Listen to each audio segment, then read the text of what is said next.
For Module 6b, we're going to go ahead and start learning about our gas laws. We have Boyle's law, Charles's law, Hamilton's law, and Avogadro's law.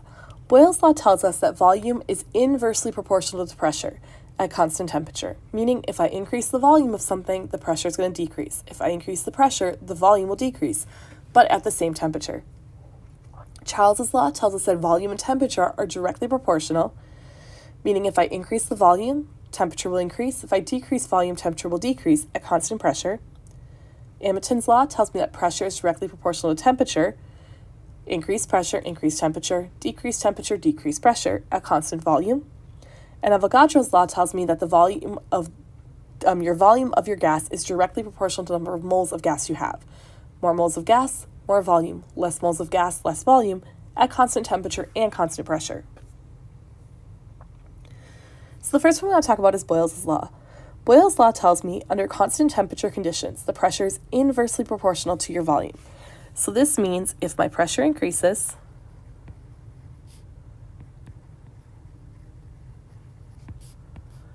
my volume decreases.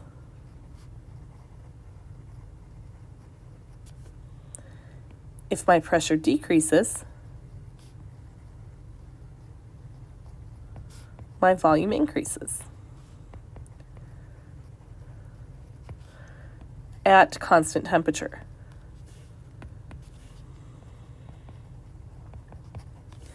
We can express it like this: P1 V1 equals P2 V2. So if you happen to have three of those four values, you can go ahead and calculate the other value. Note this is not a straight relationship though. If I look at the lines here, it's almost a logarithmic in pattern, where I see the pressure decreasing comparative to my volume. Large pressure, small volume, small pressure, large volume. We also see the pictures here. Note these do all have the same temperature, 298 K. I have a pressure of 1 atmosphere and a volume of 1 liter. Pressure of 2 atmospheres and the volume is halved. Pressure of 4 atmospheres and the volume decreases again. So as I increase that pressure, my volume is decreasing. If I went the other direction, I would see an increase in volume as I decrease that pressure. One application of Boyle's law is actually scuba diving. So we'll learn more about it when we talk about dissolved gases in liquid in the solutions chemistry chapter. But it's kind of a cool thing to think about that, if you apply Boyle's law to scuba diving, as a diver is descending, meaning going down into the water pressure around you is increasing. So the water pressure is increasing, it's actually causing the air in their scuba equipment and their body to occupy a smaller volume or to compress to counteract that increase in pressure. As they ascend, as a driver ascends or comes back up, the water pressure is decreasing around you. So Boyle's law tells us that the air in the gear and the body will expand to occupy a greater volume. Of course, you do have to be careful when doing this. There's a couple things that we do, like they tell you ascend slowly. Most people, even if you've never scuba dived, heard about like the bends, about how you can get very, very sick if you pull a diver up too quickly. Or God forbid something goes wrong when a diver is down, is actually scuba diving and we need to pull them up very quickly to the surface. We have to be careful how fast we do it. And that's because as a diver's body absorbs or descends, diver's body is absorbing nitrogen gas while they're diving. And so as they're ascending, bringing back up to the regular surface and regular pressure that their bodies are used to, there's less water pressure. The nitrogen gas in there actually will expand, according to Boyle's law. So if the diver does not ascend or come up to the surface slowly enough for their body to eliminate this expanding nitrogen gas, it can form tiny bubbles in their blood and actually cause tissue or other decompression sicknesses, and worst case lead to, very severe consequences such as death and such. So we do have to be careful how fast we bring up scuba divers. But the scuba diving itself actually affects, Boyle's law is actually applying in that situation. Charles's law tells us that under constant pressure conditions, volume is proportional to temperature, meaning if I increase volume, I increase temperature. If I decrease volume, I decrease the temperature. They're directly proportional. Now, this is at constant pressure conditions.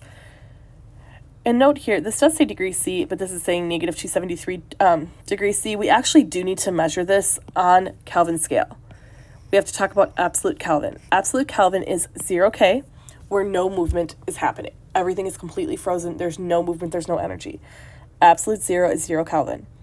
Motion theoretically ceases at 0K.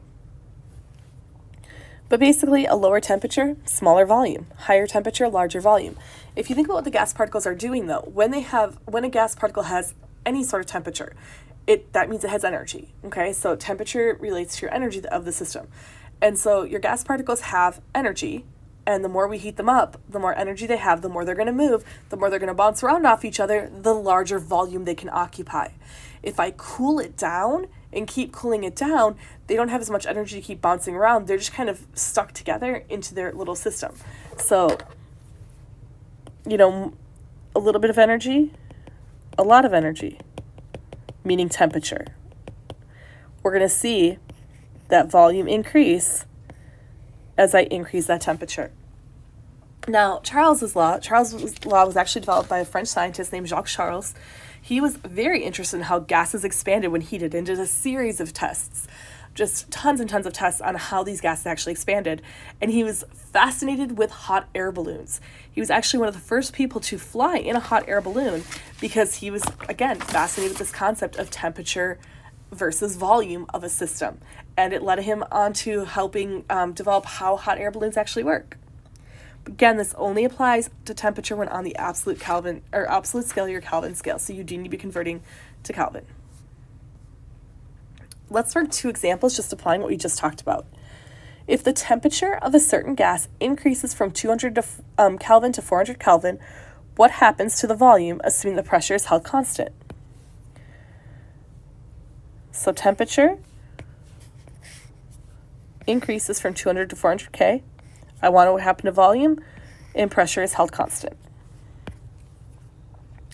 Well, Charles's law tells me that volume is proportional to temperature. So my temperature doubles.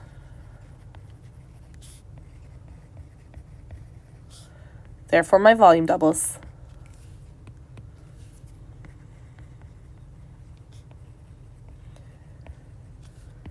We went from 200K to 400K, which is an increase of 2. Temp doubled, volume doubles. What if the temperature of a certain gas increased from 200 to 400 degrees C, though? And that should be a capital C there. Instead of 200K to 400K. What happens to the volume then, assuming pressure is held constant? In this case, the volume increases,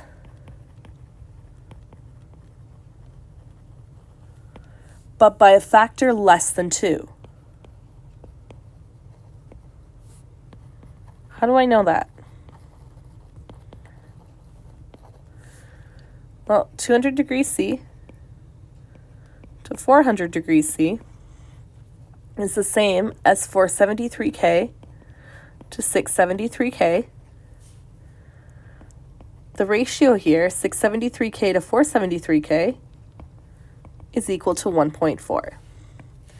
Therefore, what I find for this system is my volume will increase, but it increases by a factor of 1.4.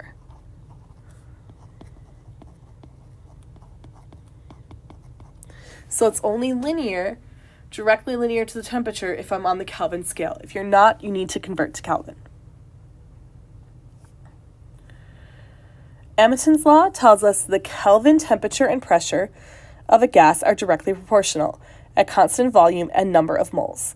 So when you see something like, contents under pressure, do not store exposed to temperature, heat or prolonged exposure can be harmful or fatal, it can make this thing explode, it's because your pressure and temperature are proportional to each other.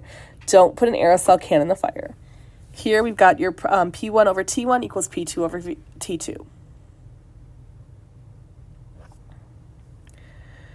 And Avogadro's hypothesis and Avogadro's law. Avogadro's hypothesis states that equal volumes of gases at the same temperature and pressure contain an equal number of particles, atoms, or molecules. So, if I have 1 liter of argon at 1 atmosphere in 0 degrees C, it will contain 2.69 times 10 to the 22nd argon atoms. That will weigh 1.78 grams.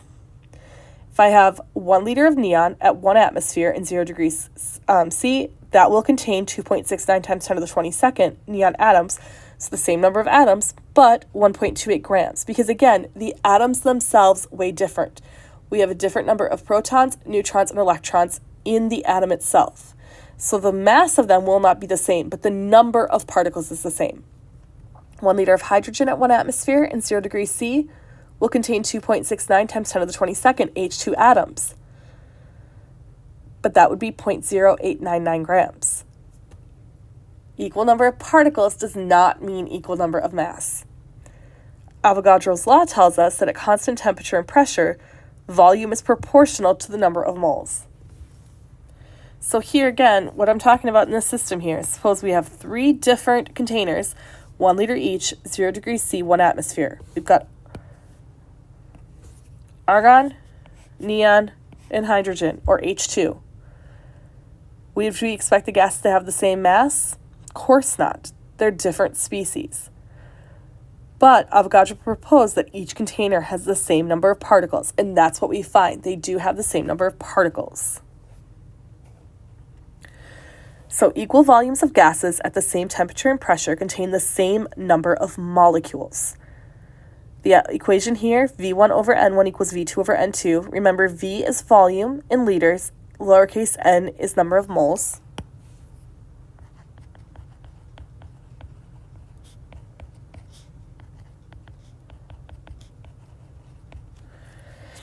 And at STP, which stands for standard temperature and pressure,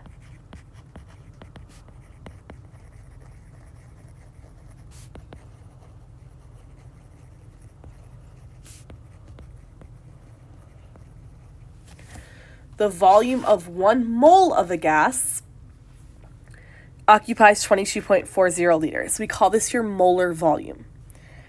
STP, temperature, 0 degrees C, pressure is 1 atmosphere. You guys do need to know STP conditions. But if I'm STP, meaning I have 0 degrees C, which is 273.15 K, and I have 1 atmosphere of pressure, 1 mole of gas will equal out to 22.4 liters. It does not matter what that gas is, it will be 22.4 liters. So constant temperature and pressure, volume is proportional to number of moles. I have 1 mole of helium at STP, it occupies 22.4 liters. I have 1 mole of xenon at STP, it occupies 22.4 liters. I have 1 mole of methane at STP, it occupies 22.4 liters. That is your molar volume. And let me flip back just really quickly because I always forget. Just remember to specify P is pressure here. T is temperature. We're going to often put our pressure into atmospheres. That doesn't mean you can't use a different unit. You can. You have to convert. You are responsible for atmosphere, millimeters mercury, pascals, kilopascals, any type of pressure unit we use. Temperature, we often give it to you in Celsius, but you have to often convert to Kelvin.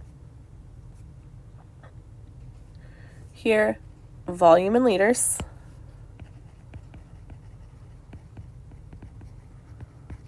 Temperature in Kelvin for Charles's law. And Boyle's law, pressure. And volume in liters.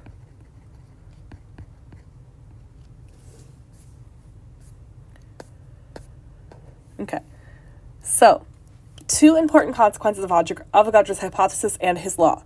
And why do we care? Well, first, we can actually focus on volumes in gas stoichiometry problems. But you need to be careful. Excuse me. This only applies to gases and only applies to gases measured at the same temperature and pressure. It can make the stoichiometry a little bit easier. We can just go straight to volume and use our liters, but we have to make sure we're under the same conditions. The molar volume, meaning volume of 1 mole,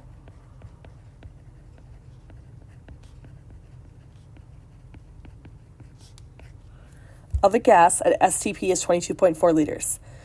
You can memorize the number, or you can use the ideal gas law, which we'll cover in a different module, to be able to solve for that number really quickly. I never memorized it, I just know how to solve for it very quickly, But again, you can memorize that number if you'd like, but be careful with this because this only applies to gases and it only applies at STP. So just to kind of talk about, we do this a lot in chemistry. We use this word molar. Molar means molarity as a concentration, but it also means pertaining to 1 mole. So for example, molar mass, the mass of 1 mole. Molar volume of a gas, the volume of 1 mole of a gas. Molar enthalpy of combustion, the enthalpy of combustion of 1 mole. How much heat is released when I combust 1 mole of this material?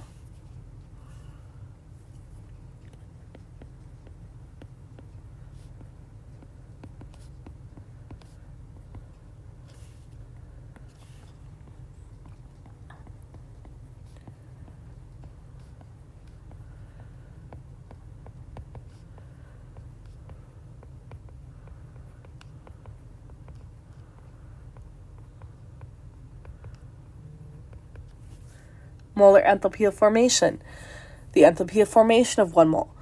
How much heat is either released by your system or consumed by your system for the formation of 1 mole of whatever product you're looking for. Molar heat capacity, the heat capacity of 1 mole. So molar could mean concentration, but it also could mean per mole. You have to read it for the context of the question. Let's work a couple examples. Consider the reaction below. What volume of CO2 gas measured at 0 degrees C and 1 atmosphere of pressure will be formed by the complete reaction of 50 grams of MgCO3 with excess HCl, given the molar mass of MgCO3 is 84.3 grams per mole. So I've got 50 grams magnesium carbonate and excess HCl, and I want to know what volume of gas will be made or produced. So number of liters of CO2 gas. I've got 50 grams magnesium carbonate. Convert that to moles magnesium carbonate. Molar mass, 84.3 grams per mole of magnesium carbonate. My reaction is already balanced, which is nice and convenient for me. I see I've got 1 mole of CO2 to 1 mole of magnesium carbonate. And I know that 22.4 liters of CO2 is equivalent to 1 mole of CO2 because this is my molar volume at STP. And I'm at STP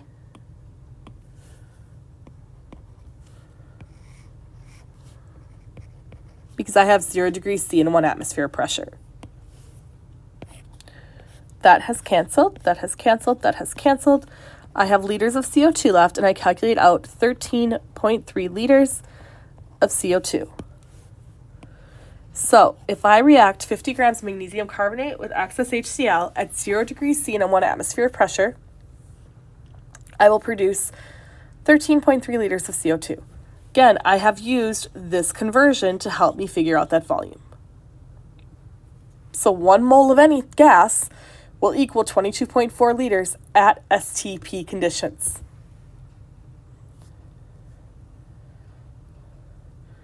Consider the reaction below. What volume of hydrogen gas measured at 0 degrees C and 1 atmosphere of pressure? So volume of hydrogen gas, 0 degrees C, 1 atmosphere pressure, will be formed by the complete reaction of 108 grams of solid aluminum. Again, I note, hey, this is STP.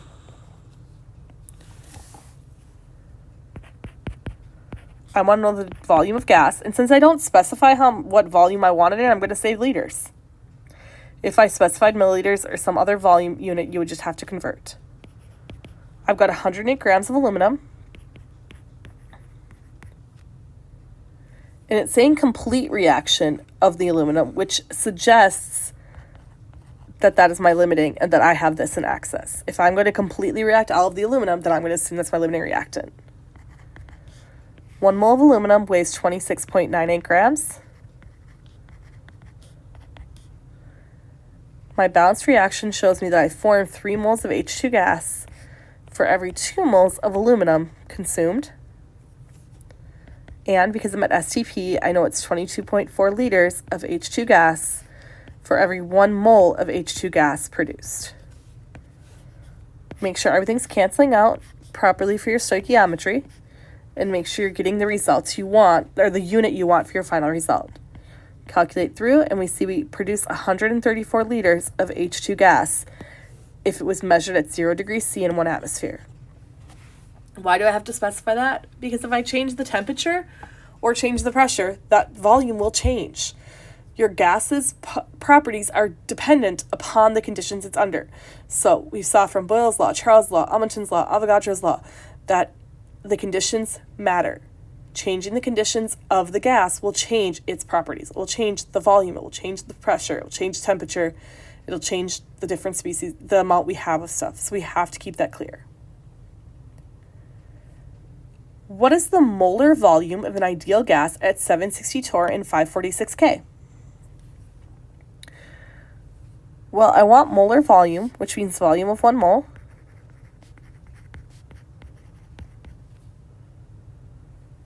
It's telling me 760 torr,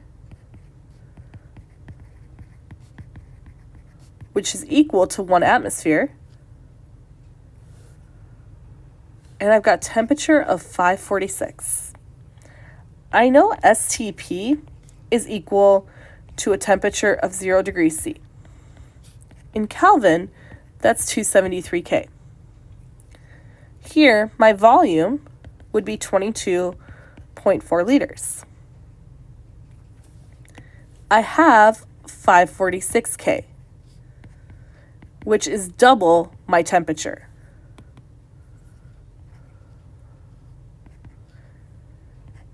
So my temperature is doubled, which by Charles's law means that my volume will also be doubled.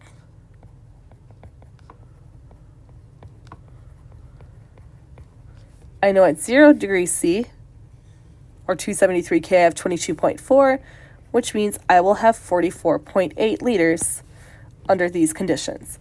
The volume of 1 mole of an ideal gas under these conditions will be 44.8 liters.